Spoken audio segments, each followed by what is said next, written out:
Good evening. आज का topic है जड़त्व घूर्ण के आगे का टॉपिक जो है वो घूर्णन त्रिज्या है। घूर्णन त्रिज्या क्या होती है ये आज आपका मेन टॉपिक है। लेकिन घूर्णन त्रिज्या को समझने के लिए आप पीछे वीडियो में घूर्णन जड़त्व घूर्ण जान लीजिएगा, तभी इसको समझ पाएंगे। तो घूर्णन त्रिज्या क्या होती, देखिए किसी पिंड की घूर्णन त्रिज्या घूर्णन अक्ष से वह लंबवत दूरी होती है। किसी पिंड की घूर्णन त्रिज्या घूर्णन अक्ष से वह लंबवत दूरी होती है जिसके वर्ग का पिंड के द्रव्यमान से गुणा करने पर उस पिंड का जड़त्व घूर्ण प्राप्त होता है। बात को समझिए, एग्जाम्पल से समझना, ठीक है। मान लीजिए कोई पिंड है, यहाँ पर ये घूर्णन अक्ष है, ये एक ये दूरी है, ये R1 है, ये R2 दूरी है, ये R3 दूरी है, ये R4 दूरी है, ठीक है। मान लो ये इसका मान 3 ले लेते हैं, इसका मान 4 ले लेते हैं, इसका मान 5 ले लेते हैं, इसका मान 6 ले लेते हैं, ठीक है।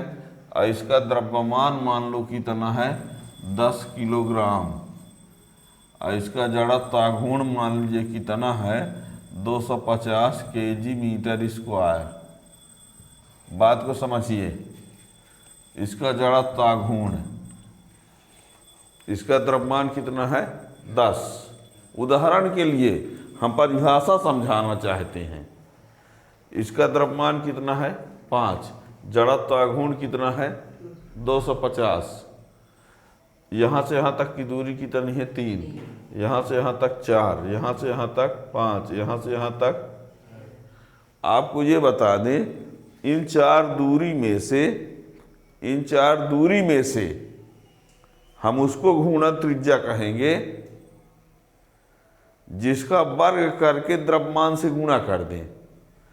इन चारों दूरी में से हम उस दूरी को घूर्णन त्रिज्या कहेंगे जिसका वर्ग करके द्रव्यमान से गुणा कर दें तो जड़त्व घूर्ण आ जाए। जिसका वर्ग करके द्रव्यमान से गुणा कर दें तो जड़त्व घूर्ण आ जाए। तो ऐसी कौन सी दूरी है? 5। यदि हम 5 का वर्ग करके द्रव्यमान से गुणा करेंगे तो 5 25 दाहम 250 जड़त्व घूर्ण के बराबर आ जाता है। लेकिन इसका वर्ग करके गुणा करेंगे तो 3 त्रिकाएँ 9 दाहम 90 न आएगा, 4 चौको 16 दाहम 160 आएगा, 6 छांग 36 दाहम 360 आएगा। तो द्रव्यमान के साथ उस किसके वर्ग का गुणा करने पर जड़त्व घूर्ण आता है तो 5। तो हम 5 को क्या कहेंगे? घूर्णन त्रिज्या कहेंगे, ठीक है ना। टॉपिक मेरा क्या है? घूर्णन त्रिज्या, घूर्णन त्रिज्या, विघूर्णन त्रिज्या जो भी कहो, radius of gyration, radius of gyration, घूर्णन त्रिज्या, विघूर्णन त्रिज्या। यानी क्या कहा हमने समझाने के लिए? हमने कहा कि इन दूरियों में से उस दूरी को घूर्णन त्रिज्या कहेंगे, इन दूरियों में से उस दूरी को घूर्णन त्रिज्या कहेंगे जिसके वर्ग का द्रव्यमान से गुणा करने पर जड़त्व घूर्ण आ जाए। तो उदाहरण के लिए हमने इसका जड़त्व घूर्ण 250 लिया, द्रव्यमान 10 लिया, तो इनमें से कौन सी संख्या ऐसी है जिसका वर्ग करके 10 से गुणा करेंगे 250 आएगा? तो वो संख्या है 5। तो 5 ही क्या होगी? घूर्णन त्रिज्या होगी, ठीक है ना। घूर्णन त्रिज्या को प्रदर्शित करते हैं K से, किससे? K से। तो यदि हम इसको आप क्या कहेंगे? K कहेंगे, और इसको क्या कहते हैं? I, और ये M है, तो M के साथ K का स्क्वायर का गुणा करेंगे, M के साथ K स्क्वायर का, तो क्या आना चाहिए? ठीक है ना। यानी इस दूरी को वर्ग करके द्रव्यमान से गुणा करें, इस दूरी को वर्ग करके द्रव्यमान से गुणा करें तो I आ जाए, यानी M के स्क्वायर बराबर I। तो K को क्या कहा जाएगा? घूर्णन त्रिज्या कहेंगे। तो यहाँ हमारे में ये 5 जो है क्या होगा? घूर्णन त्रिज्या होगी।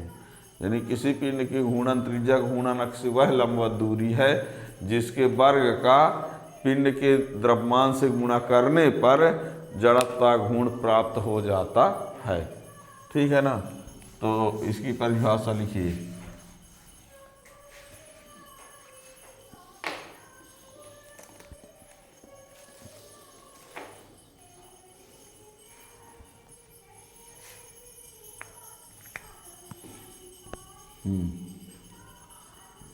किसी पिंड की घूर्णन त्रिज्या, किसी पिंड की घूर्णन त्रिज्या घूर्णन अक्ष से वह लंबवत, किसी पिंड की घूर्णन त्रिज्या घूर्णन अक्ष से वह लंबवत दूरी है जिसके वर्ग का पिंड के द्रव्यमान से गुणा करने पर,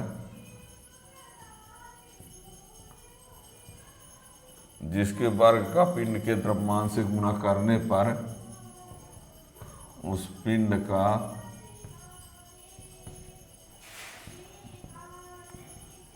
उस अक्ष के परितः जड़त्व आघूर्ण प्राप्त हो जाता है। किसी पिंड की घूर्णन त्रिज्या घूर्णन से वह लंबवत दूरी है जिसके वर्ग का पिंड के द्रव्यमान से गुणा करने पर उस पिंड का उस अक्ष की परितः जड़त्व घूर्ण प्राप्त हो जाता है। इसे कैसे प्रदर्शित करते हैं, अर्थात एम के स्क्वायर बराबर आई, के स्क्वायर बराबर आई बटे एम, तो के बराबर अंडर रूट आई बटे एम, तो के बराबर सिग्मा एम आदि स्क्वायर बटे एम, के बराबर M1R1 square plus M2R2 square plus M3R3 square plus dash dash बटे एम।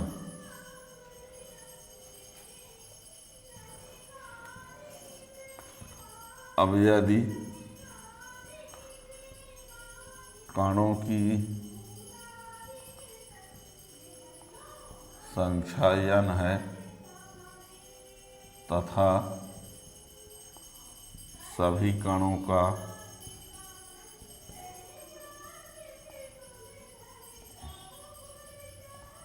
द्रव्यमान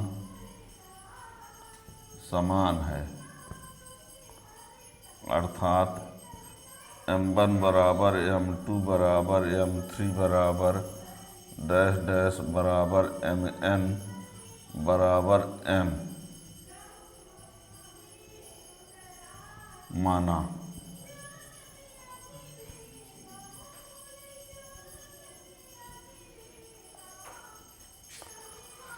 यदि कणों की संख्या n ले लिया जाए तथा सभी कणों का द्रव्यमान समान है, अर्थात M1 M2 M3 dash dash Mn सब m के बराबर हैं, तो m बराबर Mn लिखा जाएगा। m बराबर Mn कैसे लिखा? ये तीन कण हैं, क्या हैं? तीन, तो m plus m plus m plus m तो कितना? 3m। चार कण होते तो 4m, तो n कण हैं तो Mn। ठीक है ना, बात समझ में आ रही ना? तीन कण होते तो m प्लस n तो 3m, चार कण होते तो m 4m, तो n कण है तो nm या Mn।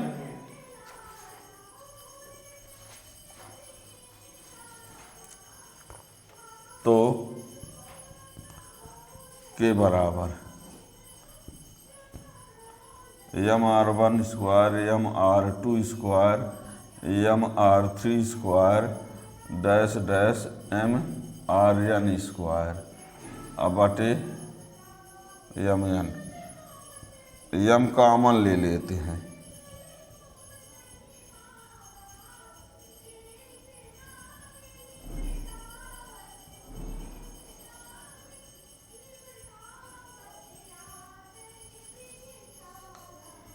ये कैंसिल।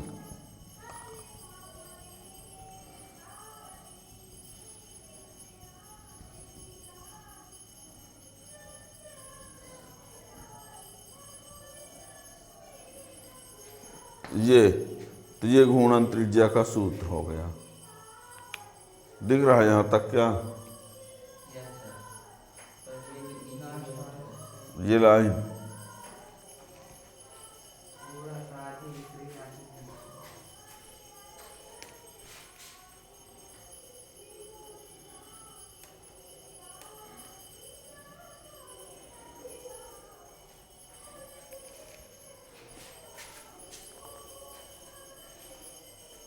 तो ये घूर्णन त्रिज्या का सूत्र हो गया। अब घूर्णन त्रिज्या का मात्रक क्या होगा? मीटर होगा। घूर्णन त्रिज्या का मात्रक घूर्णन त्रिज्या का मात्रक मीटर। इसमें भी बता दें, घूर्णन अक्ष बदल जाने पर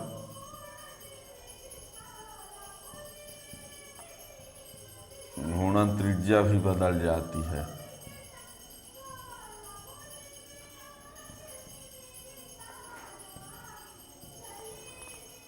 जैसे घूर्णन अक्ष बदल जाने पर जड़त्वाघूर्ण बदल जाता है, तो घूर्णन त्रिज्या बदल जाने पर भी घूर्णन अक्ष बदल जाने पर जैसे जड़त्वाघूर्ण बदल जाता है, वैसे घूर्णन अक्ष बदल जाने पर घूर्णन त्रिज्या ही बदल जाती है। यदि आपको ये टॉपिक समझ में आ गया हो तो चैनल को ज़रूर सब्सक्राइब कर लें, ताकि आगे आने वाले वीडियो का नोटिफिकेशन भी मिलता रहे। Thank you.